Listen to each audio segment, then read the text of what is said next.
In nomine Patris et Filii et Spiritus Sancti. Amen.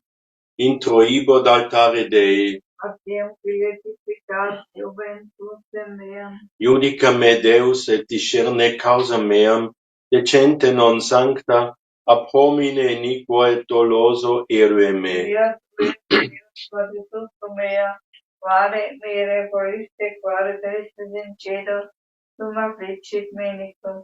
Emite lucem tuam et veritatem tuam, ipsa me deduxerunt et adduxerunt in montem sanctum tuum, et in tabernacula tua. Et introibo ad altare Dei, ad Deum glorificat juventus meam. Confitebor tibi incitara Deus, Deus meus, quare tristis es anima mea, et quare conturbas me. Vera in Deo poneam tu confitebo illi, salutare voltus mei, Deus meus. Gloria Patri et Filio et Spiritui Sancto. Sicut erat in principio et nunc et semper, et in saecula saeculorum. Amen. Introibo ad altare Dei, ad Deum, Beatificat juventus meam. adiutorum nostrum in nomine Domini. Fecit caelum et terram. Confitio Deo omnipotenti, Beate Mariae, semper Virgine, Beatum Michaeli Arcangelo, Beato Ioanni Baptiste, Sanctis Apostolis Petro et Paulo, omnibus sanctis et vobis fratres, via peccavi nimis cogitatione verbo et opere, mea culpa, mea maxima culpa, idio precor Beata Mariam semper Virginem, Beatum Michaelem Archangelum, Beatum Ioannem Baptistam, Sanctos Apostolos Petrum et Paulum, omnes sanctos et vos fratres, orare pro mea Dominum Deum nostrum. Misereatur tu omnipotens Deus, et dimissis peccatis tuis, perducat te ad vitam aeterna. Amen. Confitio Deo omnipotens in Beata Maria semper Virgine, Beato Michaeli Arcangelo, Beato Ioanne Baptiste, Sanctis Apostolis Petro et Paulus, omnibus sanctis et tibi Pater, via peccavi nimis cogitatione, verbo et opere, mea culpa, mea maxima culpa. Idio preco Beata Mariam semper Virginem, Beatum Michaelem Archangelum, Beatum Ioannem Baptistam, Sanctus Apostolos Petrum et Paulum, omnes sanctus et de Pater orare pro mea Dominum Deum nostrum. Misereatur vestri omnipotens Deus et dimissis peccatis vestris, perducat vos ad vitam aeternam. Amen. Indulgentiam, absolutionem et remissionem peccatorum nostrorum, tribuat nobis omnipotens et misericordias Dominus. Amen. Deus tu conversus, vivificabis nos. Et reps tueleta frequente. Ostende nobis Domine misericordiam tuam. Salutare tuum da nobis. Domine exaudi orationem meam. Mea subdivenies. Dominus vobiscum. Et cum spiritu tuum. Oremus. Aufera nobis quesumus Domine iniquitatis nostras, ut ad sancta sanctorum puris meriam momentibus intruire, per Christum Dominum nostrum. Amen. Oramus Dei Domine, per merita sanctorum tuorum, quorum reliquiae hic sunt, et omnium sanctorum ut indulgere, digneris omnia peccata mea.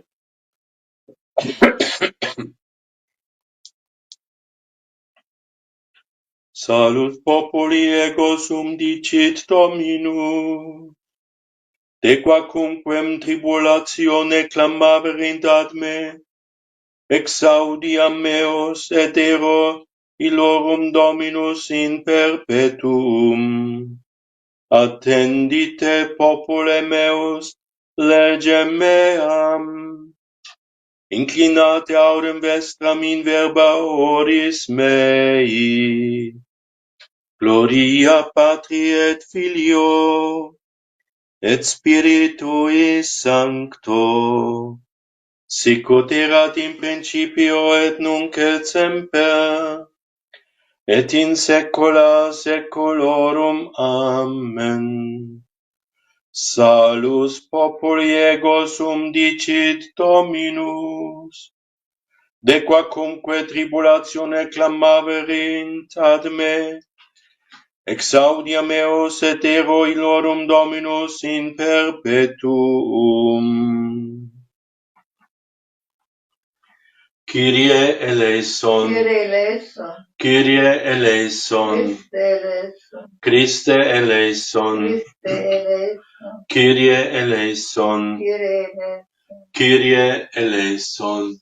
Gloria in excelsis Deo, in terra pax hominibus bone voluntatis, damus te, benedicimus te, adoramus te, glorificamus te, agimus tibi propter magnam gloriam tuam, Deus Rex Celestis, Deus Pater Omnipotens, Domine Filii Unigenite, Iesu Christe, Domine Deus Agnus Dei Filius Patris, qui tollis peccata mundi, miserere nobis, qui tollis peccata mundi, suscipete precationem nostram, qui sedes ad dexteram Patris, miserere nobis, quoniam tu solus sanctus, tu solus Dominus, tu solus Altissimus, Iesu Christe, cum Sancto Spiritu, in gloria Dei Patris.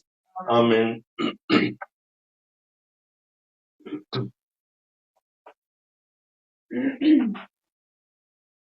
Dominus vobiscum. Et cum spiritu tuo. Oremus. Omnipotens et misericors Deus, universa nobis adversantia propitiatus exclude, ut mente et corpore parite expediti, vetua sunt liberis, mentibus exequamur, per Dominum nostrum Iesum Christum Filium tuum, qui te convivit et regnat in unitate, Spiritus Sancti Deus, per omnia saecula saeculorum. Amen.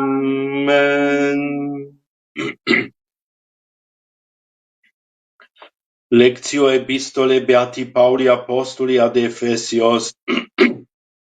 Fratelli, rinnovate spiritualmente il vostro intelletto, rivestitevi dell'uomo nuovo, creato secondo Dio nella giustizia e nella vera santità. Perciò bando alla menzogna e dite ciascuno la verità al suo prossimo, perché siamo membra gli uni degli altri. Adiratevi, ma non peccate, non tramonti il sole sopra la vostra ira, e non date spazio al diavolo. Chi rubava non rubi più, anzi lavori operando il bene con le proprie mani, per poter condividere con chi si trova nel bisogno. Dirigatur oratio mea sicut incensum in conspectu tuo, Domine, elevatio manum mearum sacrificium vespertinum. Alleluia, alleluia, confitemini Domino, et invocate nomen eius, annunciate intercentes opera eius. Alleluia.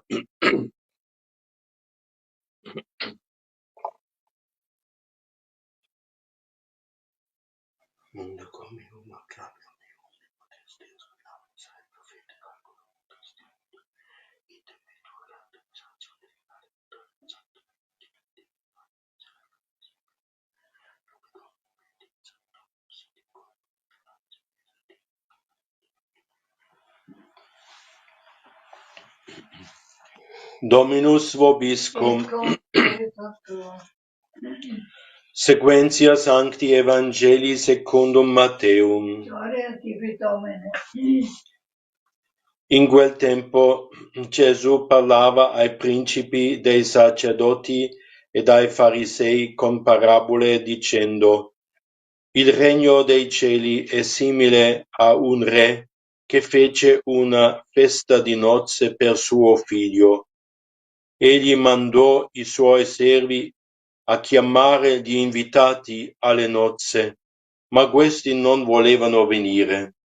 Mandò di nuovo altri servi con questo ordine: dite agli invitati: ecco, ho preparato il mio pranzo, i miei buoi e gli animali ingrassati sono già uccisi e tutto è pronto. Venite alle nozze.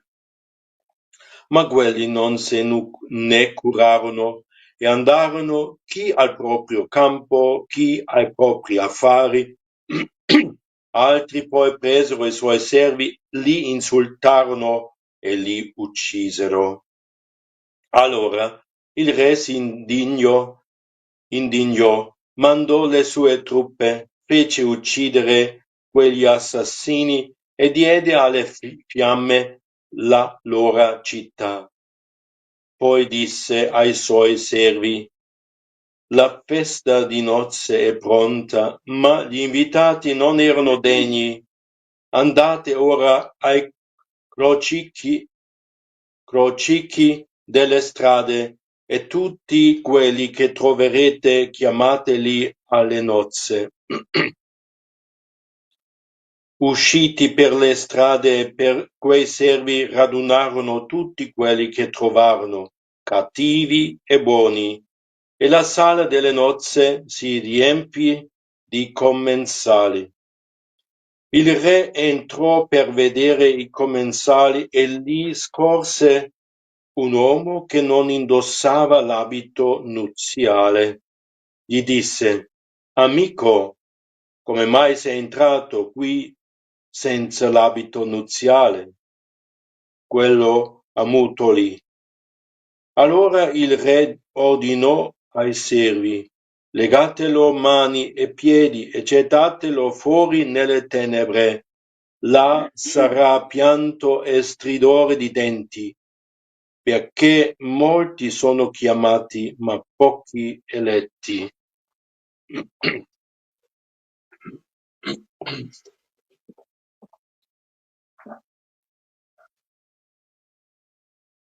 Credo in unum Deum, Patrem omnipotentem, factorem celi et terrae, visibilium omnium et invisibilium, et in unum Dominum, Iesum Christum, Filium Dei unigenitum, et ex Patre natum, ante omnia saecula, Deum de Deo, lumen de lumine, Deum verum de Deo vero, genitum non factum, consubstantialem Patri, per quem omnia facta sunt, qui propter nos homines, et propter nostram salutem, descendit de celis, et incarnatus est de Spiritus Sancto, ex Maria Virgine, et homo factus est, crucifixus etiam pro nobis,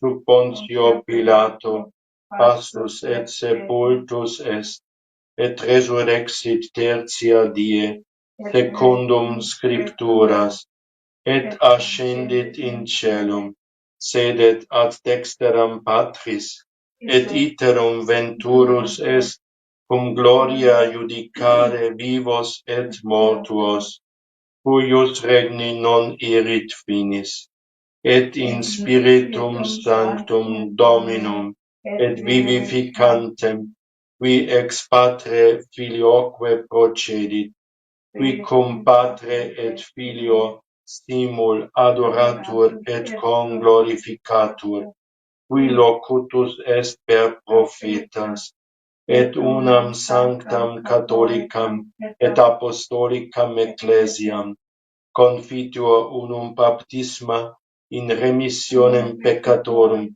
et expecto resurrectionem mortuorum, et vitam venturi secoli. Amen.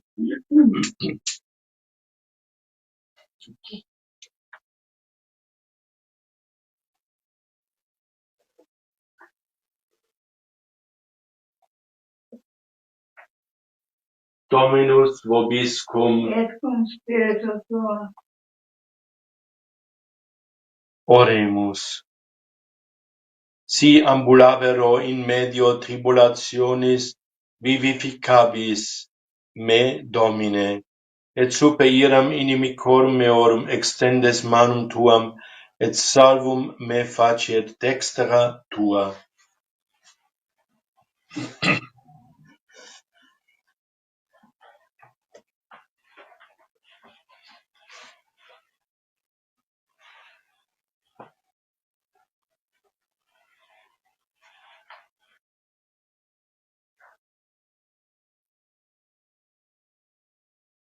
Sucipe Sancte Pater Omnipotens Aeterne Deus, anque Immaculatum ostiam favego in Deus homus, tuus offero tibi Deo meo vivo credo, pro innumerabilibus peccatis et offensionibus et negligentis meis, et omnibus fidelibus Christianus, vivis atque defunctis et pietis propicia salutem in vitam aeternam.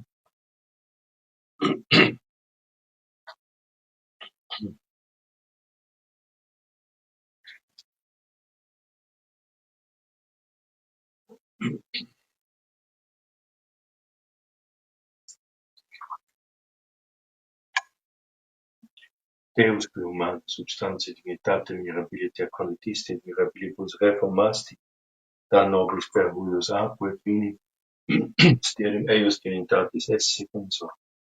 Die humanitatis nostra fieri dignatis particet, Iesus Christus Dominus nostro Filius Tuus, qui tecum vivit et regnat, in unitate Spiritus Sancti Deus per omnia saecula saeculorum. Amen. Oferimus tibi Domine calicem salutaris tuum te peccatis dimensi. Et in conspectu divine maestatis tue pro nostra et totis mundi salute, cum odore suavitatis.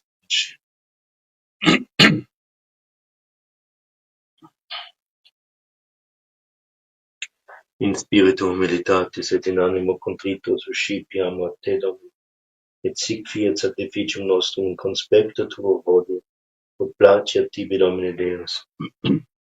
Veni sanctificator omnipotens Deus et benedict hoc sacrificium tuo sanctum nomine preparatum.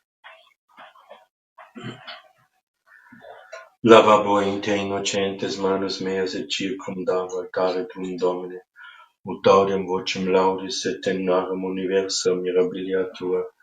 Domine dilexi decorum domus tu et locum habitationis tuae tu. Ne perdas cum impis Deus anima meam, et cum viris sanguinem vita meam, in quorum manibus imitatis. Dextre ora repleta est munieribus, ego autem in innocentia mea ingressus sunt, regime me et miserere mei, spes meus detit in directo in ecclesis benedicam te, Domine. Gloria Patri et Filio et Spiritui Sancto, sic ut erat in principio et nunc et semper et in saecula saeculorum. Amen. Suscipe Sancte Trinitas, hanc oblationem quam tibi oferimus, ob memoriam passionis resurrectionis, et ascensionis Iesu Christi Domini nostri, et in honorem Beate Maria semper Virginis, et Beati Ioannis Baptista, et Sanctorum Apostolorum Petri et Pauli et Pistorum, et Omnium Sanctorum, utilis propitiat ad honorem nobis autem ad salutem, et illi pro nobis intercedere dignenter in celis, in quorum memoramus in terris, per eundem Christum Dominum nostrum. Amen.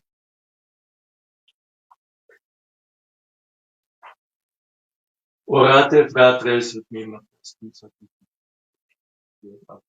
Deum Patrem omnipotentem, suscipiat Dominus sacrificium de manibus tuis, ad laudem et gloriam nomine sui, ad utilitatem populi nostra, totiusque quiete sui sancte.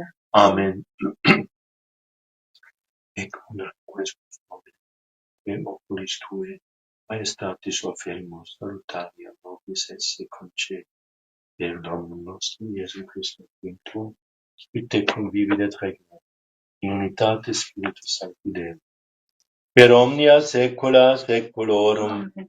Dominus vobiscum, Et cum spiritus tuo, sursum corda, habemus ad Dominum, gratias agamus Domino Deo nostro, dignum et justum est, vere dignum et justum est, equum et salutare, nos tibi sempre dubique gratias agere, Domine Sancte Pater Omnipotens Aeterne Deus, qui cum unicenito Filio Tuo et Spiritus Sancto, unus est Deus, unus est Dominus, non in unius singularitate persone, sed in unius trinitate substantiae. Quod enim de tua gloria revelante te, credimus, hoc de Filio Tuo, hoc de Spiritus Sancto, sine differentia discretione sentimus. Ut in confessione vere sempiterneque Deitatis, et in personis proprietas, et in essentia unitas, et in maestate adoretur et qualitas, quam laudant angeli atque ac angeli, cherubim quoque ac seraphim, qui non cessant clamare quotidie una voce dicentes. Sanctus, Sanctus, Sanctus Dominus Deus Sabaoth, et terra gloria tua, Hosanna in excelsis, benedictus qui venit in nomine Domini, Hosanna in excelsis.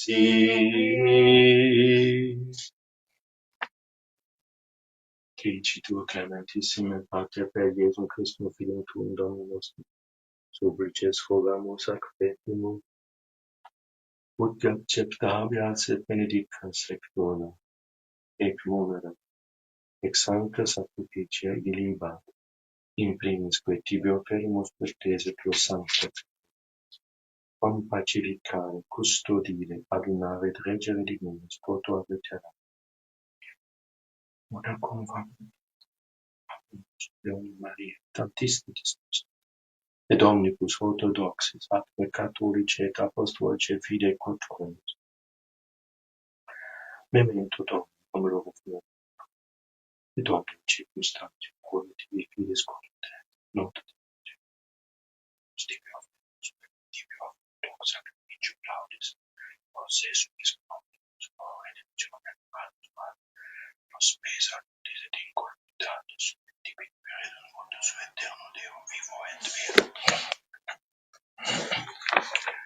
Communicantes et memoriam venerantes in primis gloriosa semper Virginis Mariae, genitricis Dei Domini nostri Iesu Christi, sed et beati Iosef eustem Virginis Sponsi, et beaturum apostolorum magmaturum Petra et Pauli, Andrea, Jacobi, Johannes, Toma, Jacobi, Philippi, Bartolomei, Mattei, Simone, Tadei, Nicolete, Clementes, Sisti, Corneli, Cipriani, Lorenzi, Crisovani, Johannes et Pauli, Cosme, Damiani, Domini, Sanctorum Dorum quorum meritis precibusque concedas ut in omne protectionis tua uniamur auxilio, per eundem Christum Dominum nostrum. Amen. Anc ecit oblationem servitutis nostris secundum familia tua quaesum Amen. Ac tibias diesque nostros in tua pace disponas, atque ab aeterna damnatione nos elimini, et in elenforum norum pubes creditum per Christum Dominum nostrum. Amen. Quam oblationem tu Deus in omnibus quesumus, benedicta, adscripta, randam rationabilem acceptabilem per facere digneres nobis corpus, et sanguis fiat delectissimi Filii Tui Domini nostri Iesu Christi. Qui pridie quam pater et donalcem in manum in sancta sacra in habeas manus suas, et elevatis oculis in cielo Pater Dei Deum Patris omnipotente. Tibi gratias agens, benedixit, felicit editque discipulis suis dicens.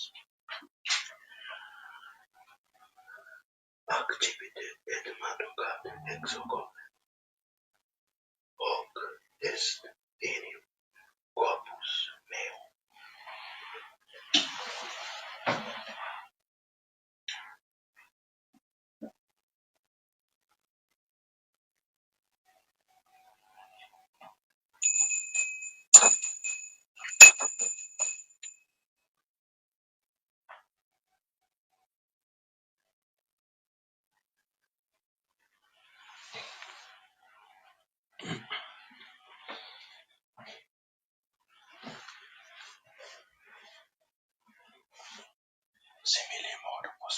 Beatum est accidens et omnium calice, in sancta sacra venerabilis manus suas, item tibi gratias agens, benedixit et discipulis suis digens, accipite et bibite ex eo homes, hic est enim, caric sanguinis mei, novi et eterni testamenti, mysterium fidei, vivorum et mortis et fundetur, in remissionem peccatorum, et odius comque fecerit, in me memorem facientes.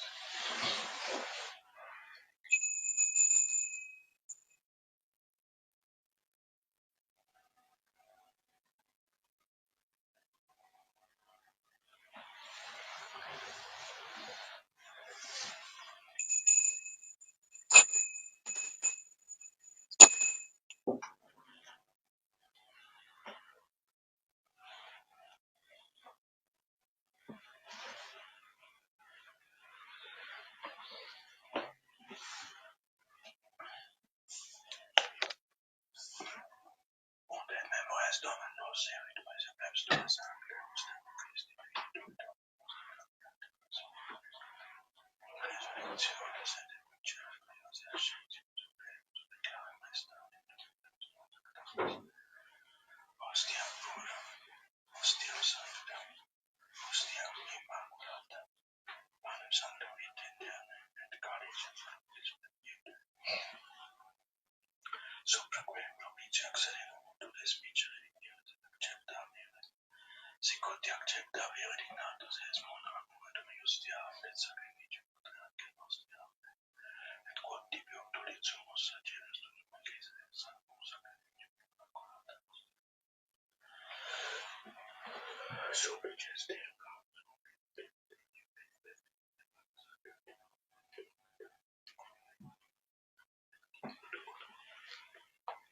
sanctalis participationis sanctum Filii Corpus et sanguinem subsedemus omni benedictione celeste et gratia et pleam per omnium Christum Dominum nostrum.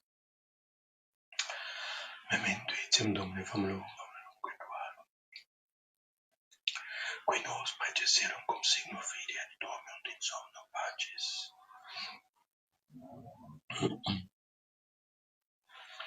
Ipsis Domini Dominibus in Christo quiescentibus locum refrigerit lucis et pacis, ut indulgias te precamur, periundem Christum Dominum nostrum. Nobis quoque peccatoribus, partem aliquam et societatem donare digneris, cum tuis sanctis apostles martyribus, cum Ioannes Stephanom Maria Barnaba Ignatius Alexandrum Marcellino, Petro felicitate perpetua Agatha Lucia Grete Cecilianus Natia Dominus Sanctis tuis, inter quorum nos consolatium non estimata meriti, sed vini quesumus lacito admitte per Christum Dominum nostrum, per quem ec omnia Domine semper bona creas, sanctificas, vivificas, benedicis et prestas nobis.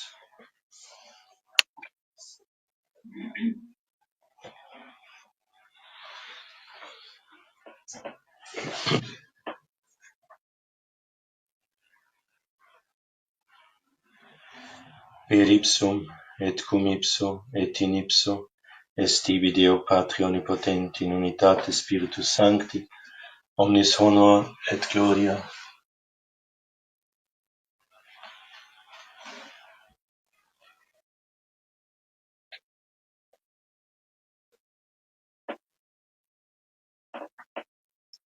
Per omnia saecula saeculorum. Amen. Oremus, preceptis salutaribus moniti et divina institutione formati audemus dicere. Pater noster qui es in celi, sanctificetur nomen tuum, adveniat regnum tuum, fiat voluntas tua, sicut in cielo et in terra.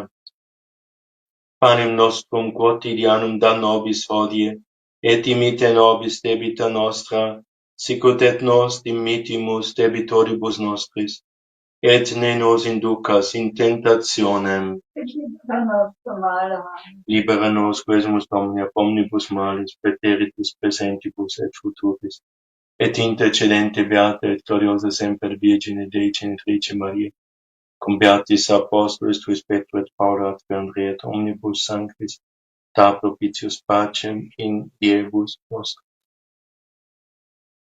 Ut oper misericordia Tue adjuti et a peccato simus semper liberi et ab omni perturbatione securi.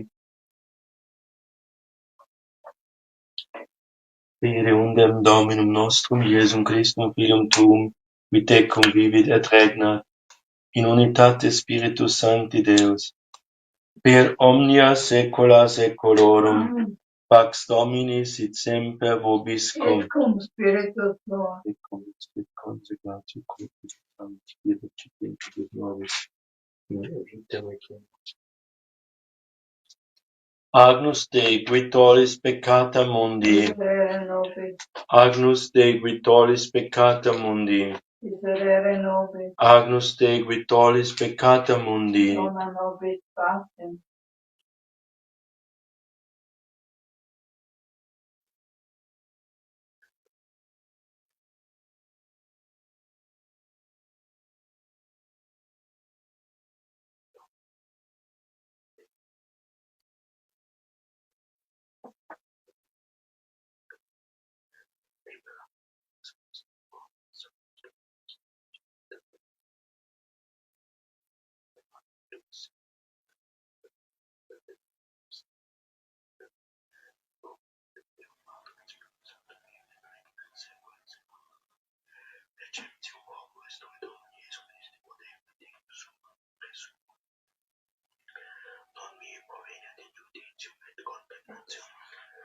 Sed motua pietate posit mia tutamentum mentis et corporis et admetea percipienda, qui vivis et regnas Deus per omnia saecula saeculorum. Amen. Panem celestem accipiam, et Domini invocabo.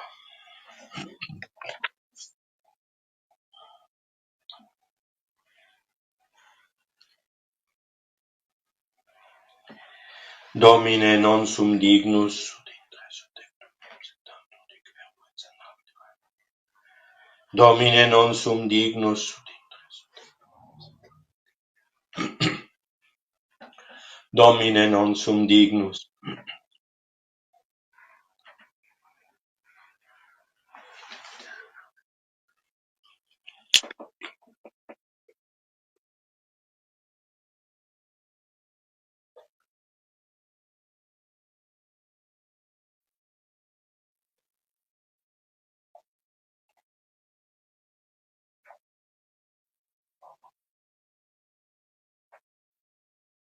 Confiteor Dei omnipotenti, Beate Maria, semper Virgine, Beato Michele Arcangelo, Beato Johannes Baptiste, Sanctis Apostolis, Petro et Paul, omnibus sanctis et tibi Pater, via peccavi nimis cogitatione verbo et opere, mea culpa, mea maxima culpa, idio preco Beata Maria semper Virgine, Beato Michele Arcangelo, Beato Johannes Baptista, Sanctus Apostolos, Petrum et Paul, omnes sanctus et de Pater, orare pro mea Dominum Deum nostrum. Miseriatur vestri omnipotens Deus et dimissis peccatis vestris, perducat vos ad vitam aeternam. Indulgentiam absolutionem et remissionem peccatorum esporum, tribuat vobis omnipotens et misericordias Dominus. Amen.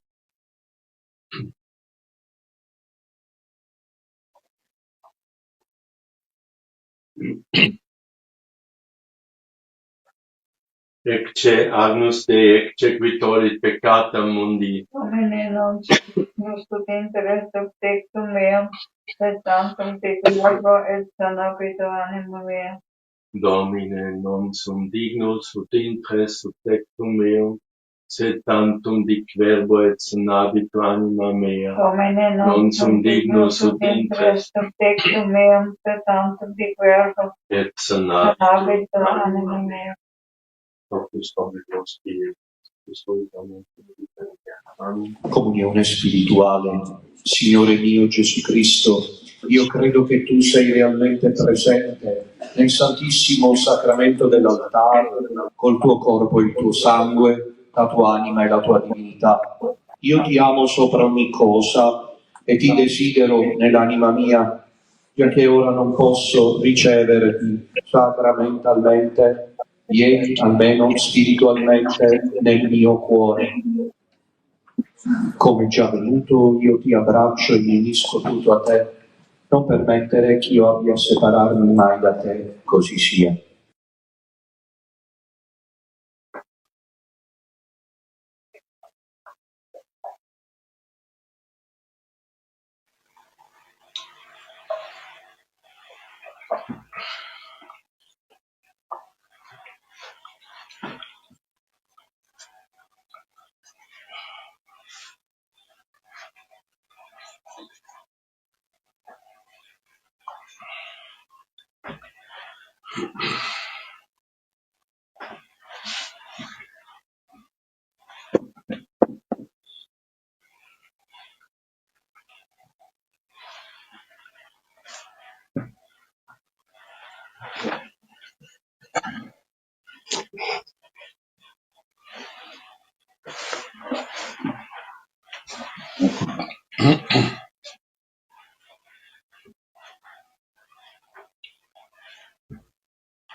Tu mandasti mandata tua, custodiri nimis, utinam dirigantur vie me, ad custodiendas justificationes tuas.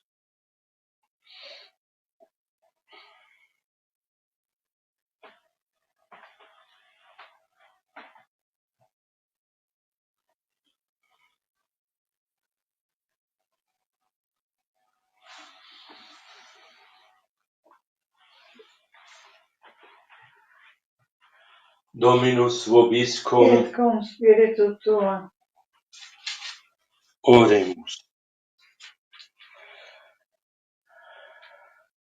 Tua nos, Domine, medicinalis operatio, et a nostris perversitatibus clemente expediat, ut tui semper faciat inherere mandatis, per Dominum nostrum Iesum Christum, Filium Tuum, qui te convivit et regnat in unitate Spiritus Sancti Deus, per omnia saecula saeculorum.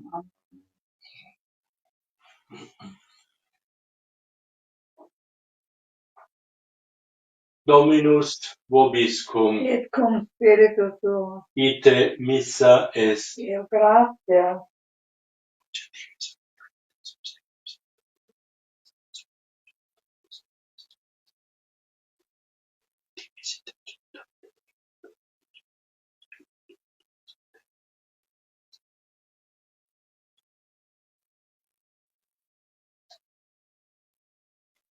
Benedicat vos omnipotens Deus, Pater et Filius et Spiritus Sanctus. Amen. Dominus vobiscum. Et cum spiritu tuo. Initium Sancti Evangelii secundum Ioannem. Gloria a te, Domine. In principio erat verbum, et verbum erat apud Deum, et Deus erat verbum. Hoc erat in principio apud Deum. Omnia per ipsum facta sunt, et sine ipsum factum est nihil. Quod factum est. In ipso vita erat, et vita erat lux hominum. Et lux in tenebris lucet, et tenebrae eam non compenderunt. Fuit homo missus a Deo cui nomen erat Ioannes, hic venit in testimonium, ut testimonium periberet lumine, ut omnes crederent per illum, non erat ille lux, sed ut testimonium periberet lumine. Erat lux veraque illuminat omnem hominem, venientem in hunc mundum, in mundo erat et mundus per ipsum factus est, et mundus eum non cognovit in propria, venit et sui eum non receperunt. Quod autem receperunt eum deli Deis, potestatem filios Dei fiel. Isqui credunt in nomine eius qui non ex sanguinibus, nec vex voluntate carnis, nec vex voluntate viri, sed ex Deo nati sunt. Et verbum caro factum est et habitabit in nobis, et vidimus gloriam eius quorum quasi unicentia Patre, plenum gratia et veritatis. Deo gratia. Ave, Ave, Ave Maria, Ave, Ave, Ave Maria.